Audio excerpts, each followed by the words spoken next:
global and infectious killer disease and a threat on the well-being of all, but harped on the sustainability on its response, which depends solely on external assistance within the nation through leadership, community engagement, and strategic national coordination.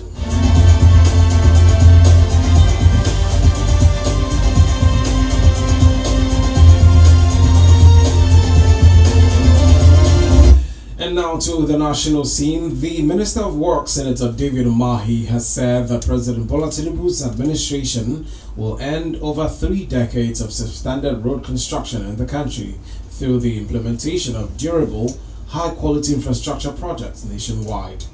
Senator Umahi disclosed that the federal government adopted new engineering standards and technologies to ensure Nigerian roads last 50 to 100 years without major repairs during the inspection of the Abuja-Kaduna-Kano Road project yesterday. Umahi faulted the model which contractors used on the roads, adding that the method of construction has been the problem, but pledged the president's stop in their practice on the Abuja-Kaduna-Kano highway, which he noted will last for 50 years.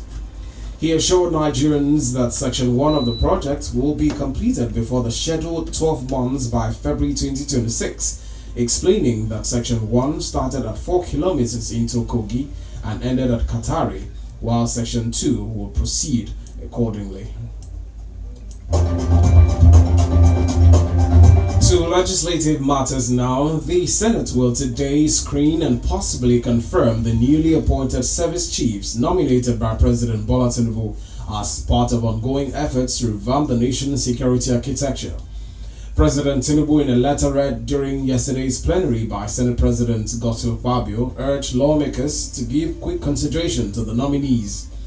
Tinubu named General Olufemi Oloyede as the Chief of Defense Staff, Major General Y.D. Shuaibu as the Chief of Army Staff, Rear Admiral Idi Abbas as the Chief of Naval Staff, Air Vice Marshal Kennedy Aneke as the Chief of Air Staff, and Major General Emmanuel Udiente as the Chief of Defense Intelligence. Akpabio referred the President's request to the Committee of the Whole for screening and confirmation, scheduled to hold today. The development comes barely 48 hours after President Tinubu held a closed-door meeting with the new service chiefs at the presidential villa in Abuja, his first formal engagement with the military hierarchy since last Friday's sweeping reshuffle. Chiefs is set to investigate an alleged mismanagement of the sum of $25 million that the Nigeria Football Federation (NFF) supposedly received from World Football Governing Body of Rivers State, demanding a full probe into the NFF's handling of international football grants. The motion, titled Misuse of FIFA and CAF Grants by the Nigeria Football Federation, expressed concerns that years has contributed to the decline in the performance of Nigeria's national teams. The lawmakers noted that financial irregularities and lack of transparency has been obvious within the federation, thereby undermining public trust, which has contributed to Nigeria's poor football performance. Adeshola had his instance drawn to 2016, where FIFA raised an audit query over the handling of a $1.1 million development grant by the NFF, noting that $802,000 of the amount lacked proper documentation, with view that it prompted the former sports minister Solomon Dalong to order an independent audit of NFF for an accountability on receipts and disbursements.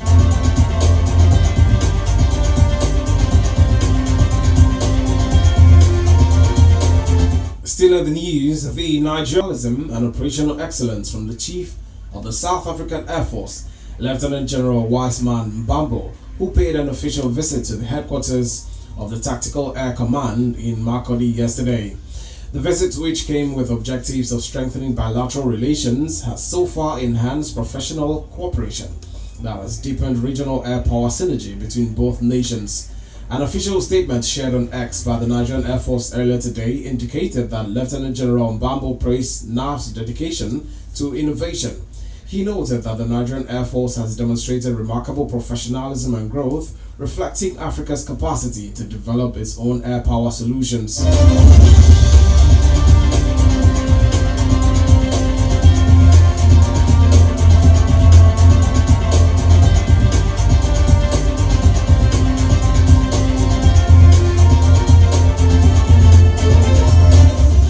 listening to Global News on Memories 96.5 FM. More reports after the break. Do stay with us.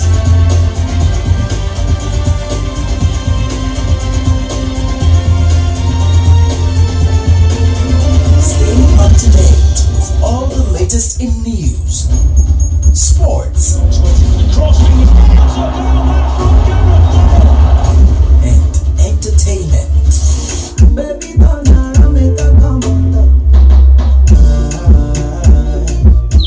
Memories FM 96.5. Welcome back and thank you for staying tuned to Global News on Memory. On the foreign scene, fierce winds and torrential rain tore into Jamaica yesterday as Hurricane Melissa made a landfall, known to be the worst storm ever to strike the island nation and one of the most powerful hurricanes on record.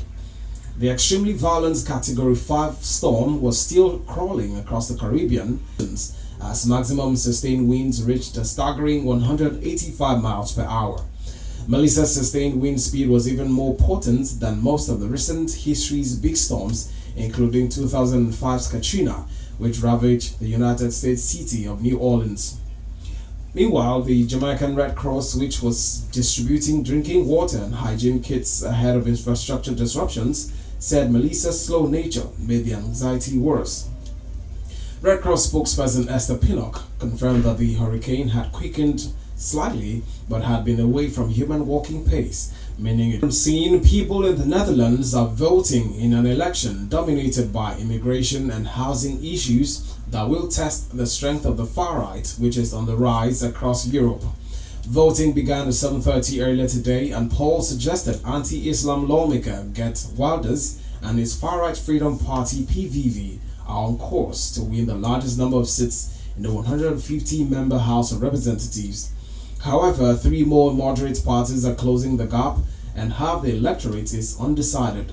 After the results are known, parties have to negotiate the makeup of the next coalition government in a system of proportional representation. That means no party can reach the 76 seats needed to govern alone. Reports indicate that during a pre-election interview, Wilders said people were fed up with mass immigration and the change of culture and the influx of people who really do not culturally belong to the Netherlands.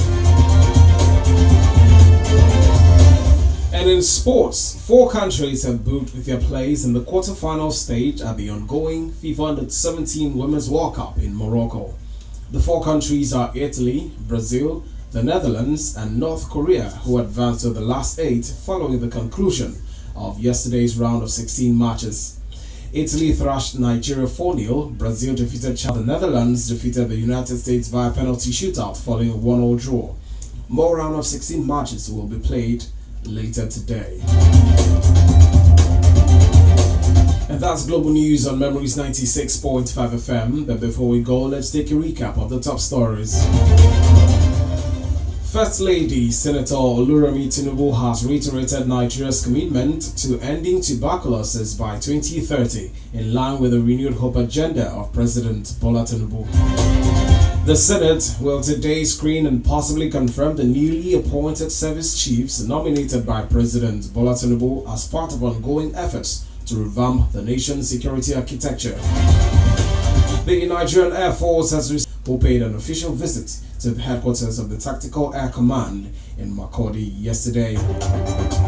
On the foreign scene, you heard that fierce winds and torrential rain tore into Jamaica yesterday as Hurricane Melissa made a landfall, known to be the worst storm ever to strike the island nation and one of the most powerful hurricanes on record.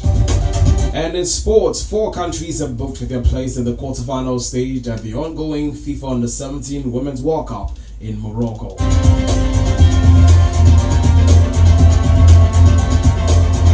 The news this afternoon was edited by NYAKNNO and assisted by the production team. For views regarding our news or coverage of your newsworthy events, you can reach us on email newsroom@memoriesmediang.com or call our Newsroom hotline on 0909 0581. You can also listen to us from anywhere in the world on Radio Garden at Memories 96.5 FM. log on to our website at www.memoriesmediang.com. And now, let's take you down memory lane. On this day in 1961, Julia Gillard, who in 2010 became Australia's first female Prime Minister, was born in Wales, United Kingdom. That's the news. Thank you. That's the news.